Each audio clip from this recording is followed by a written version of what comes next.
go, Fritz. The Bears are who we thought they were. The Bears. The Bears. I am the great Cornholio. We'll see what happens. Playoffs? See, Sean McDonough, Jay Billis. Goose! Can you play a song? Something cool. Put my mic on! I'm calling both games. Oh, baby! Are you serious? Goes down the field for Smith. Oh, he got it! Seattle. We're getting ready for Cincinnati. And as I mentioned a little bit before, as we introduced the show today, college basketball is right around the corner. And I believe this week, actually, there have been many exhibition games. I know Syracuse and Oregon State and Maryland plays one tonight. But the regular season is right around the corner. I think the regular season the regular season starts next week. And college basketball, for those that know me, is my bread and butter.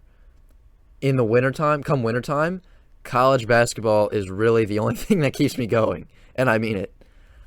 And you might say, why? That doesn't make any sense. And you might say, why in the world would a Millersville student be so infatuated with Maryland basketball? Why would a Millersville student care so much about the University of Maryland and their college basketball team? And it's really because it's more than it's symbolic of more than just the sport. It's not just basketball to me. Maryland basketball is, again, it's kind of a symbol of family to me.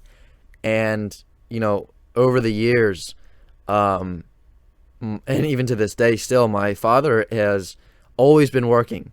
He's very I don't know if you'd say dedicated. I mean, he's definitely dedicated, but I think he is maybe essential for his job. I guess you could say he's very I guess I don't want to be blowing smoke up his butt or gaslighting anybody, but I think just by observing him working from home last year, I don't know what his company would do if he were to leave, because he is always getting phone calls. He's always getting asked questions, and he's always busy. He's always working, is my point. And that is not something that has just started happening over the past few years. This is something that has been a theme in our family over, my entire life. And I think his father got him into Maryland basketball, and so he is a very huge Maryland basketball fan.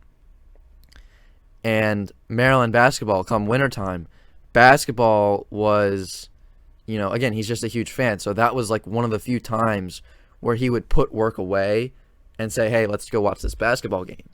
And that was like one of the, I don't want to say the only, I don't want to say the few, but that was like one of the most memorable, I guess I would say, the most memorable one-on-one bonding time I had with my dad is watching Maryland basketball. And it is not just how I learned about basketball, right? It's not just, it was how I learned about basketball, but it wasn't just that. It was, again, bonding time with my father, and it wasn't just him. My mom and my sister, as she has grown up over the years, my younger sister, we would all huddle around the television and watch Maryland basketball. So it was that family bonding time when we were at home watching it on TV, and even when we would go to the games as well in person. And just one of those things that it's just kind of like, as I said, symbolic of family to me. And sorry, I lost my train of thought for a little bit, but again, so I would be able to bond with him. But I also learned other life lessons, like teamwork. When for whatever reason, if Maryland lost at any given night, he would say, well, you could really tell that they weren't working as a team together. It's not just about, hey, they didn't score enough points. It was, diving deeper into it, saying, hey, you could really tell that they just didn't have it tonight. They just weren't gelling as a team.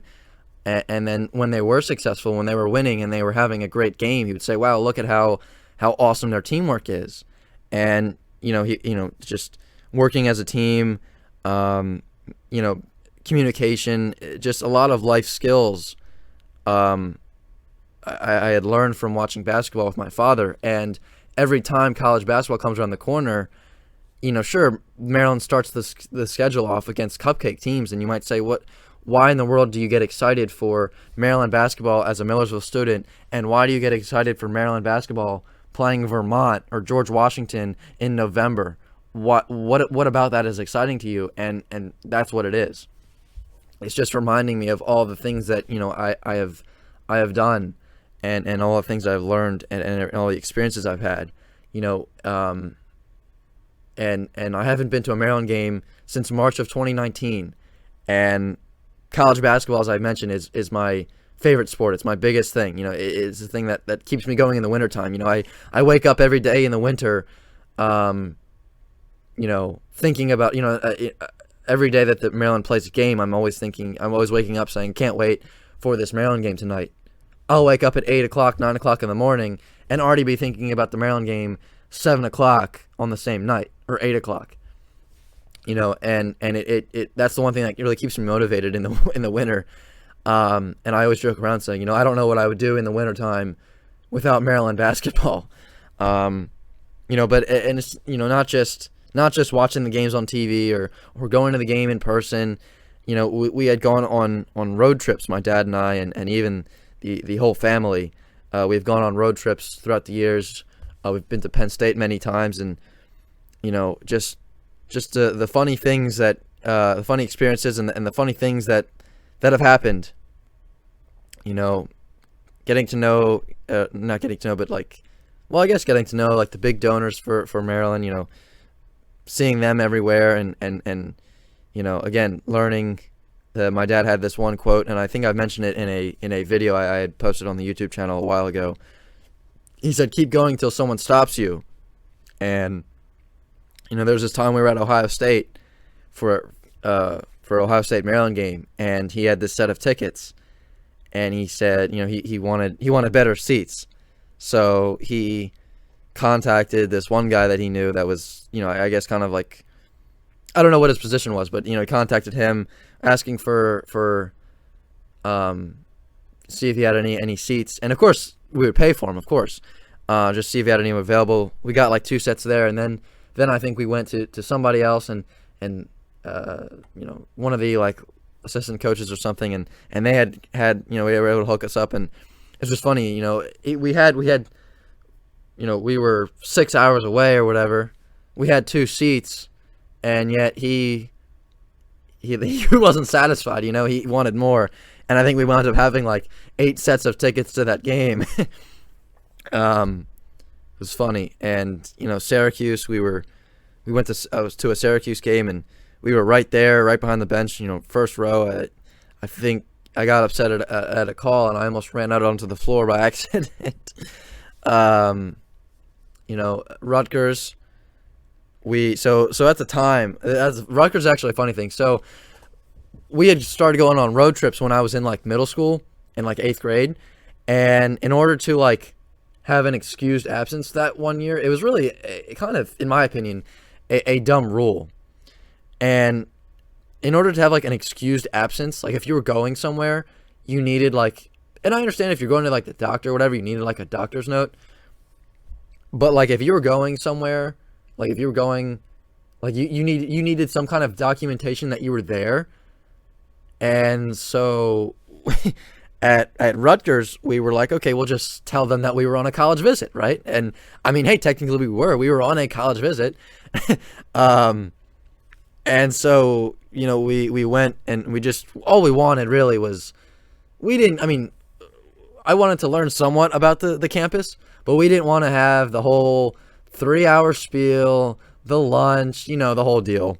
We didn't really care all that much. We wanted the signed paperwork, and we wanted to get out of there and get back home. And of course, this was the first time that we had to do this. And so we got suckered into going through the whole spiel and the whole, this is our great campus, and and this is our building, and this is our lunchroom, and what program are you interested in? And I mean, they were asking me what my major was going to be, and I was in 8th grade. I was like, I don't know. I didn't even know what a major was at that time. I didn't even know what they were talking about. And I was just like, bro, I don't know. I was like, do you have any more free cookies? I saw them at the entrance. And so we kind of got suckered into having to sit through the whole spiel. And so we went to Penn State a year later, and we learned our lesson. And I forget what song it was, but there was a lyric. I think it was from The Entertainer from Billy Joel, where he goes, I gotta find it real quick here. I gotta look this up. The Entertainer, Billy Joel lyrics. There's actually another thing, so I'll get to music in a little bit. Let's see. Yeah, here we go. So yeah, there's a lyric from The Entertainer by Billy Joel, and it kind of applied. It said, "The things I did not know at first, I learned by doing twice." And you know, we hadn't known going into that Rutgers trip what the whole deal we might get suckered into. And well, we learned the first time. We didn't know at first. We learned it by doing it twice. We went to Penn State. We said, hey, we're just here for a little visit. We don't need the whole thing. We're just going to kind of go on like a self-guided tour. They gave us the little guide, and they said, here you go. And we went on our merry way, and we just got the paperwork, had them sign whatever we needed them to sign, and then we got in the car and went back home. And so music is another thing that reminded me here before we get to commercial break. So, you know, we had gone through all these crazy experiences and funny times and everything throughout the years. And, you know, we would be listening to music on the radio or whatever, or we'd hear a song and we'd hear a particular lyric or maybe the whole song in some cases. And, you know, we'd say, hey, that's kind of relates to what, you know, to the things that, the kind of things that we've done, or, you know, the kind of, you know, all the crazy road trips we've been on and everything like that. So, you know, and so what we had done is, I think I'm actually up to like the 9th CD now, because this whole journey kind of started at like we were huge fans forever, but we really like started to be like really involved with it starting like 2013 is when we kind of really started really being huge fans and supporters of the program. And you know, we had heard music and we'd say, hey, add that to the list. And then, you know, every once in a while I would put together a playlist and we'd put it on a CD. Yes, a CD. We're very old-fashioned in the Zubkowski household with music. Hey, we are actually getting more sophisticated. We have moved on from CDs, and we have moved on to putting music onto a thumb drive and putting the thumb drive in the USB slot in the car. Yes, very new age stuff. But anyway, so yeah, you know, it's just kind of music has played a big part in like remembering all the crazy road trips we've been on and all the things we've done. And another thing before we get to commercial break, I want to mention we were in Columbus for an NCAA tournament game, and it was my dad, my grandfather, and I, and we parked the car in the garage, and it was in the arena where the Columbus Blue Jackets for the NHL play, Nationwide Arena. And so we got in the parking garage, we parked the car, got out, we were just so excited to be there, ready for the game. Didn't even, you might say, hey, didn't you remember where you parked? Like, wrote it down on a note, take the ticket thing with you, take a picture of the ticket, what? No. We just got out of the car. As I said, we were excited to be there. We just, wanted to get to the arena, and we didn't even think anything of it as we got out of the car, or we were in the game. Nothing. We got out of the game. The game was over. Got out of the stadium, out onto the sidewalk or whatever, and we start looking around for the parking garage, and that is when we noticed that all of the parking garages had the same logo on it, or very similar logos, or a lot of them had the same logo on it. And we all kind of looked at each other and said, wait a minute. Wait just a darn second here. And my grandfather looks at my dad and goes, "Hey," and all of us are named Michael, by the way. So he goes, "Hey, son, did you take a picture of the ticket or put a note down of where we parked?" And my dad goes, No, Dad, I did not." And my grandfather goes, "Okay, this will be interesting then." And of course I was like 14, 13 at the time, and I was like, are we ever gonna find this car? Because again, if you've ever been to Columbus, you may have an idea as to what it looks like and what I'm talking about. Columbus, Ohio, that is. And so it must have taken us like 2 or 3 hours to find the car. And I think there was a few times where we visited the same parking garage over and over again. And it was one of those things where I was like, oh my God, we're never going to find this stinking car. We're stuck here. Like there was one point where I kind of started panicking a little bit. And, I thank goodness it wasn't too cold or too frigid that night, or else we really would have had some problems. But again, that was just like a crazy thing where we got out, didn't think anything of it. We were just so excited to be with each other and be at the game. And we didn't even think to write down where we parked. And we got out, and it took us about 3 hours to find the car. And that was one of the more interesting and one of the things that maybe I'll never forget. And another time, every time I think of one thing, I come up with another. We were at Penn State this one time, and it snowed like crazy. And we were staying at this famous hotel, I guess you could call it the Nittany Lion Inn, I think it's called. Again, this was actually more than 6 years ago. This was probably like 6 to 8 years ago. So my apologies for not remembering all the specific, details. But we were at that hotel, for those of you that know it. And again, somewhat close.